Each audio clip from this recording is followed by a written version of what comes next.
사라진 소녀와 침묵하는 악마. 제1장 뒤틀린 약속, 평화로운 마을의 붕괴. 전라남도 강진군 도안면의 조용한 시골 마을은 2018년 6월 16일 이후 영원히 이전과 같을 수 없게 되었습니다. 사건의 서막은 아주 사소하고 일상적인 대화에서 시작되었습니다. 고등학생이었던 이 양은 평소 가정 형편이 넉넉지 않았음에도 늘 밝고 씩씩한 아이였습니다. 그런 이 양에게 접근한 인물은 다름 아닌 아버지의 절친한 친구이자 동네에서 보양식 식당을 운영하던 50대 남성 김 씨였습니다. 그는 이 양에게 달콤하지만 위험한 제안을 건넸습니다. 아르바이트 자리를 소개해 줄 테니 조용히 따라오라는 것이었습니다. 하지만 김 씨는 이상하리만큼 비밀을 강조했습니다. 누구에게도 말하지 말고 특히 부모님에게는 절대 비밀로 하라는 신신당부를 잊지 않았습니다. 이 양은 본능적으로 무언가 이상함을 감지했던 것 같습니다. 집을 나서기 전 친구에게 남긴 메시지는 지금 다시 보아도 소름이 돋을 정도로 구체적이었습니다.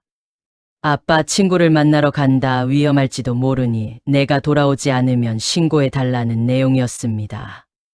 16살 소녀가 느꼈을 그 막연한 공포와 생존을 향한 마지막 신호는 그렇게 디지털 데이터 속에 남겨졌습니다. 오후 2시경 이 양은 김 씨의 차에 올랐습니다. 그것이 이 양의 마지막 뒷모습이 될 줄은 누구도 상상하지 못했습니다.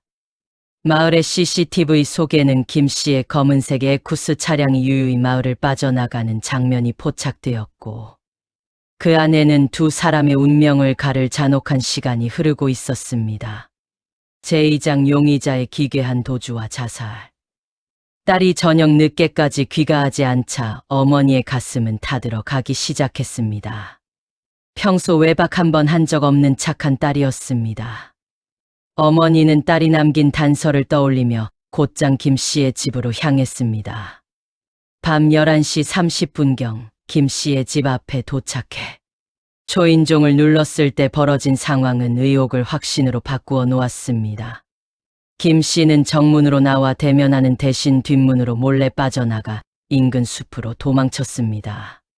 평생을 형제처럼 지내온 친구의 아내가 찾아왔는데 왜 그는 쥐새끼처럼 몸을 숨겨야 했을까요? 이 도주극은 김 씨가 범인임을 가리키는 가장 강력한 심리적 증거였습니다. 경찰이 본격적으로 움직이기 시작한 다음 날 아침, 사건은 최악의 국면으로 치닫습니다.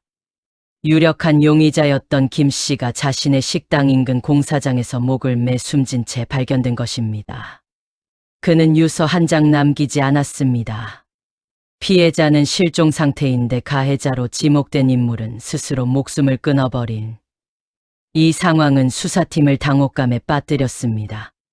범인이 죽음으로써 입을 닫아버린 이상 이제 남은 것은 그가 남긴 흔적들을 추적해 사라진 소녀를 찾는 것뿐이었습니다. 경찰은 김 씨의 차량과 자택을 압수수색하며 그날의 행적을 분 단위로 재구성하기 시작했습니다. 제3장 지워진 흔적과 아궁이 속의 진실. 김 씨의 행적을 추적하던 수사팀은 소름 끼치는 사실들을 연이어 발견했습니다. 사건 당일 오후 5시경 집으로 돌아온 김 씨는 가장 먼저 자신의 차량 내부를 결벽증에 가까울 정도로 세차했습니다. 무더운 여름날 땀을 뻘뻘 흘리며 차 안을 닦아내는 그의 모습은 무언가 중대한 증거를 인멸하려는 처절한 몸부림이었습니다. 더욱 충격적인 것은 그의 집 아궁이에서 발견된 잔해들이었습니다. 김 씨는 당일 입었던 옷과 이 양의 것으로 추정되는 소지품 일부를 불태웠습니다. 타다 남은 천 조각과 금속 부속품들은 그날 그 차량 안에서 어떤 끔찍한 일이 벌어졌는지를 묵묵히 증언하고 있었습니다. 전문가들은 김 씨의 이러한 행동이 전형적인 계획범죄자의 패턴이라고 분석했습니다. 그는 사건 발생 사흘 전부터 이미 치밀한 준비를 마친 상태였습니다. 평소 잘 쓰지도 않던 예리한 낫을 숫돌에 갈아두었고 블랙박스 전원을 미리 차단하는 치밀함까지 보였습니다. 심지어 그는 범행 직후 자신의 휴대전화를 초기화하거나 위치 추적을 피하기 위해 전원을 끄는 등 범죄 수사 기법을 잘 아는 사람처럼 행동했습니다. 마을에서 성실한 가장으로 통했던 그의 가면 뒤에는 먹잇감을 사냥하기 위해 발톱을 가는 포식자의 본능이 숨겨져 있었던 셈입니다. 제사장 매봉산 정상 8일간의 사투와 발견. 실종 8일째 강진의 험준한 매봉산 일대에는 수천 명의 인력과 탐지견, 드론이 투입되었습니다.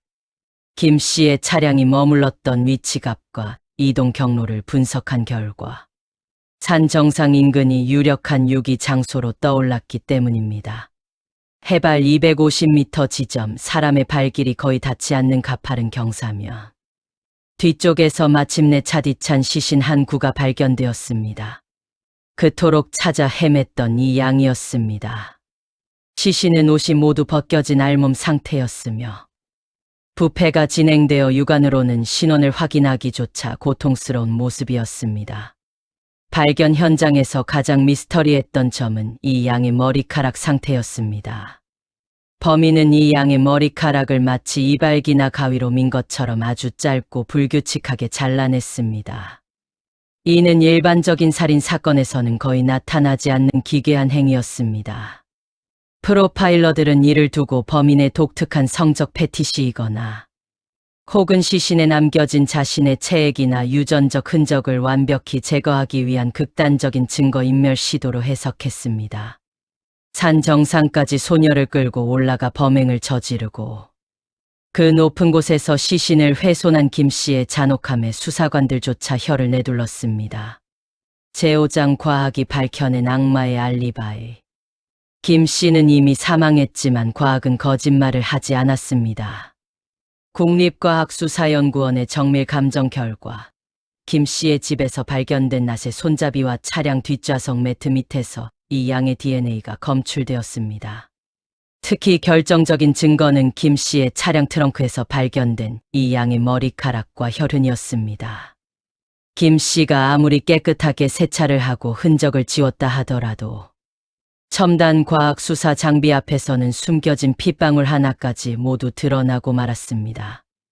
또한 이 양의 시신에서 검출된 성분을 분석한 결과 김 씨가 미리 준비한 것으로 보이는 수면제 성분이 검출되어 그가 약물을 이용해 항거 불능 상태로 만든 뒤 범행을 저질렀음이 입증되었습니다. 하지만 여전히 풀리지 않는 의문은 남았습니다. 김 씨는 왜 하필 친구의 딸을 범행 대상으로 삼았을까 하는 점입니다. 주변 지인들은 김 씨가 평소 과시욕이 강하고 자신의 욕망을 절제하지 못하는 성향이 있었다고 증언했습니다. 그는 자신이 가진 권위나 친분 관계를 이용해 약자를 지배하려는 욕구가 강했을 가능성이 큽니다. 아빠 친구라는 가장 안전한 이름표를 이용해 소녀를 유인한 것은 그의 비겁하고도 악랄한 범죄 수법의 정점이었습니다. 제6장 공소권 없음, 그러나 끝나지 않은 비극. 경찰은 결국 이 사건을 김 씨의 단독 범행으로 결론지었습니다. 그러나 피의자가 사망했기에 사건은 공소권 없음으로 종결되었고 유가족은 범인을 법정에 세워 진심 어린 사죄를 받을 기회조차 영원히 잃어버렸습니다. 장례식장에서 오열하는 이 양의 부모님 모습은 온 국민의 가슴을 미어지게 했습니다. 믿었던 친구에게 배신당하고 소중한 딸까지 잃은 그들의 삶은 그날 이후 멈춰버렸습니다. 마을 사람들도 큰 충격에 빠졌습니다. 평소같이 술을 마시고 농담을 나누던 이웃이 사실은 끔찍한 살인마였다는 사실은 공동체 전체에 깊은 트라우마를 남겼습니다. 이 사건은 우리 사회에 몇 가지 묵직한 질문을 던집니다. 가해자의 자살이 피해자의 고통을 상쇄할 수 있는가? 그리고 주변의 평판만으로 한 인간의 본 모습을 얼마나 신뢰할 수 있는가에 대한 의문입니다. 강진 여고생 사건은 단순한 형사 사건을 넘어 인간의 이면성이 얼마나 극단적으로 잔인해질 수 있는지를 보여준 상징적인 사례가 되었습니다. 제7장 마무리, 망자의 넋을 기리며. 이제 8년이라는 시간이 흘렀지만 강진의 매봉사는 여전히 그날의 비밀을 간직한 채 묵묵히 서 있습니다. 우리는 이 비극을 통해 다시는 제2의 이 양이 나오지 않도록 사회적 감시망을 더 촘촘히 해야 한다는 것을 배웠습니다. 낯선 사람보다 오히려 아는 사람이 더 위험할 수 있다는 씁쓸한 현실을 인정해야만 하는 순간들도 있었습니다. 하지만 가장 중요한 것은 고인이 된 이 양의 명복을 빌고 남겨진 가족들이 다시 일어설 수 있도록 우리가 잊지 않고 기억해 주는 일일 것입니다. 악인은 사라졌지만 진실은 남았습니다. 죽은 자는 말이 없다고 하지만 그가 남긴 수많은 증거와 소녀의 마지막 메시지는 오늘날 우리에게 끊임없이 경고를 보냅니다. 여러분은 이 사건을 어떻게 보셨습니까? 인간의 탈을 쓴 악마의 최후는 자살로 끝났지만 그가 남긴 상처는 여전히 현재 진행형입니다. 오늘 이야기가 유익했다면 마음속으로나마 고인의 넋을 기려주시길 바랍니다. 긴 영상 함께 해주셔서 감사합니다. 저는 다음 영상에서도 사회의 어두운 구석을 조명하고 진실을 추적하는 내용으로 다시 찾아뵙겠습니다.